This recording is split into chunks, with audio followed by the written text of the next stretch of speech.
Ширењето лажни вести и дезинформација е проблем кој не засега сите. Изложеноста на лажни вести е засилена со социјалните и електронските медиуми, а најпогодени се младите кои голем дел од времето го минуваат токму на социјалните мрежи. Ова е и темата на денешниот подкаст, продуциран во рамки на проектот Младинска медиумска лабораторија, во која млади од Пелагонија во соработка со професионални новинари во улога на ментори ја обработуваат темата на медиумската писменост. Марта Кузмановска од Крушево денес разговара со новинарката Сонја Тантарова, која низ призмата на своето професионално искуство анализира колку е важно да се биде медиумски писмен.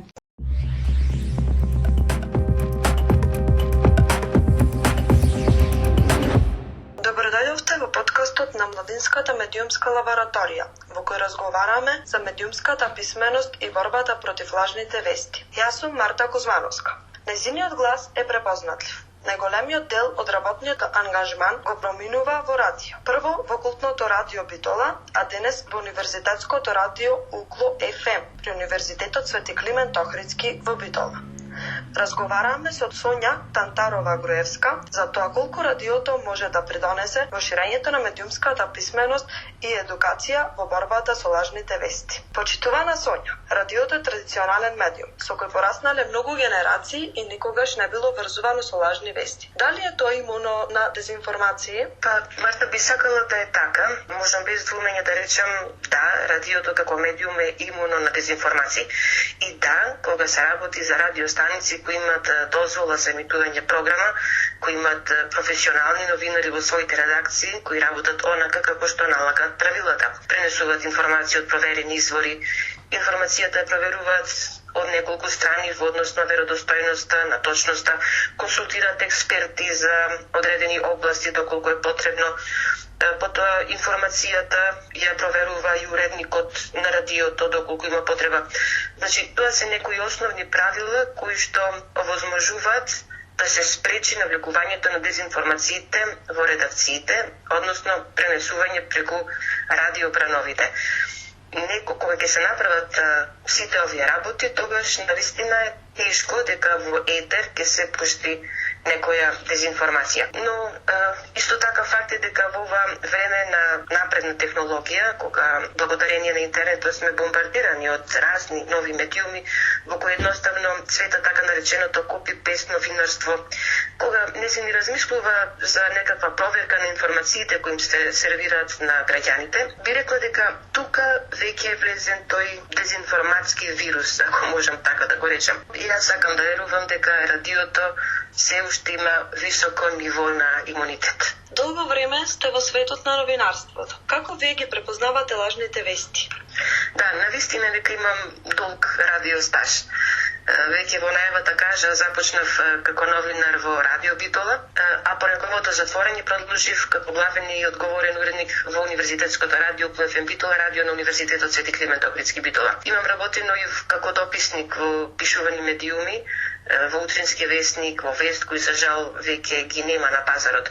Во препознавањето на лажните вести се подпирам првенствено на оно што ми го кажувале моите професори на интердисциплинарните студии по новинарство на правниот факултет на Универзитетот Свети Кирил и Методи во Скопје, потоа и на магистерските студии по новинарство. Пред се за веродостојни ги сметам информациите кои се објавени на медиуми кои се оценети како валидни и кредибилни, кои секако не би ризикувале да ја изгубат својата публика со пласирање на дезинформации, на лажни, невистините вести, секако непроверени вести. Потоа, доколку се работи за информација која ми буди сомнеш околу веродостојноста, тогаш барам да видам како ја пренеле во некој друг медиум. Секако дека секој новинар има свој стил на пишување, и може би поинаков пристап при пренесувањето на информацијата, меѓутоа сржта на определена вест е иста, податоците се исти. Потоа гледам кој е автор на текстот, дали тој ги наведува своите извори, кога ја објавува информацијата, дали се работи за стара или нова информација, дали медиумот има импресум. Предпочитам да ги гледам и домените на веб страниците, дали се работи за образовни, владини, комерцијални. Секако, кога ќе имам забележано бомбастичен наслов, тоа е веќе знак за узбура. Добро. Што мислите? На што се должи инфомедија? На дезинформација која почнува да ги надвладува точните и вистините информации. Се вели дека лажните вести се шират многу побрзо од точните. Да, тоа го потврдуваат многу истражувања.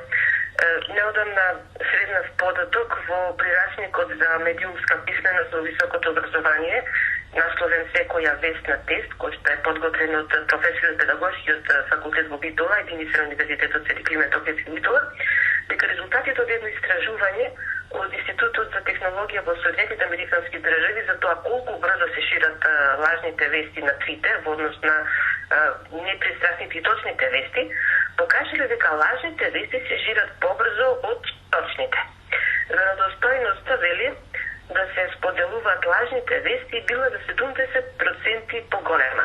Друга студија пак покажала дека е потребно 6 пати потолку време за точните вести да стигнат до 1500 луѓе, за разлика од лажните вести. Сега видите, лажни вести од секогаш имало, но сега се многу повидливи, нивното присуство е повидливо и за разлика од порано, нивното пренесување во јавноста може да предизвика потешки последици, бидејќи благодарение на социјалните медиуми имаат можност за поголемо и побрзо ширење. Бидете внимателни што читате и кому верувате. На кој начин придонесува радиото за ширањето на медиумската писменост? Медиумски писмениот човек е човек кој знае на кој начин функционираат медиумите, за да може правилно да ги сфати и да ги перцепира пораките кои медиумот праќа. Сето тоа бара критичко размислување. Ако веќе зборуваме за медиумската писменост, и сега би се навратила и би кажала нешто за Универзитетското радио во СМ Битола. Значи, ние сме непрофитно радио, кој е дел од македонската медиумска мрежа и како нејзин член секоја година испраќаме емисијата за деца, млади и возрастни, слушнете со Ноела, во која зборуваме токму на оваа тема. Исто така редовно сме посетувани од ученици од средните училишта, кои доаѓаат за да видат како функционира радиото, да видат како се подготвува еден новинарски текст, и самите да се пробаат како радиоводители. Студентите многу пак, кои се наши соработници, кои подготвуваат своји емисии, секако држејќи се до установените правила и секако без дезинформации, и сметам дека се трудиме колку што можеме повеќе да придонесеме за ширењето на медиумската писменост. Ти благодарам, Сонја. Последно прашање ми е зошто младите треба почесто да слушаат радио? Ова е прашање кое што баш ме погоди. Како радионовинар кој стои пред микрофоните околу 35 години, радиото за мене е медиум број 1.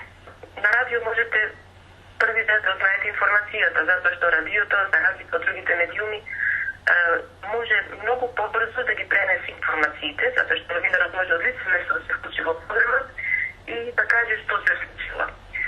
Радиото е завасно, зависно од форматот, нуди содржини кои можат да го задржат вниманието на слушателите.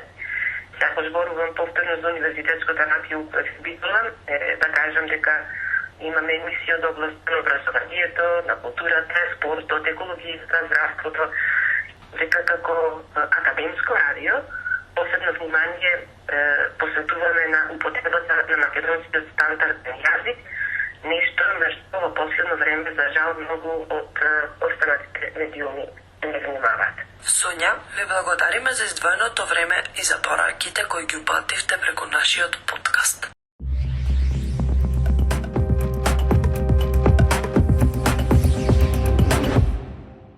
Овој подкаст е продуциран во рамки на проектот Младинска медиумска лабораторија, кој го имплементира граѓанската организација Граѓански патеки во партнерство со Сдруженијата ИКТ Свет, Журналист, Од млади за млади, Младинска граѓанска асоциација и Еко Герила Преспа. Со цел едукација на младите критички да ги разберат медиумските содржини, продуциран е и видеокурс за младинска писменост кој можете да го следите на веб платформата medialab.mk.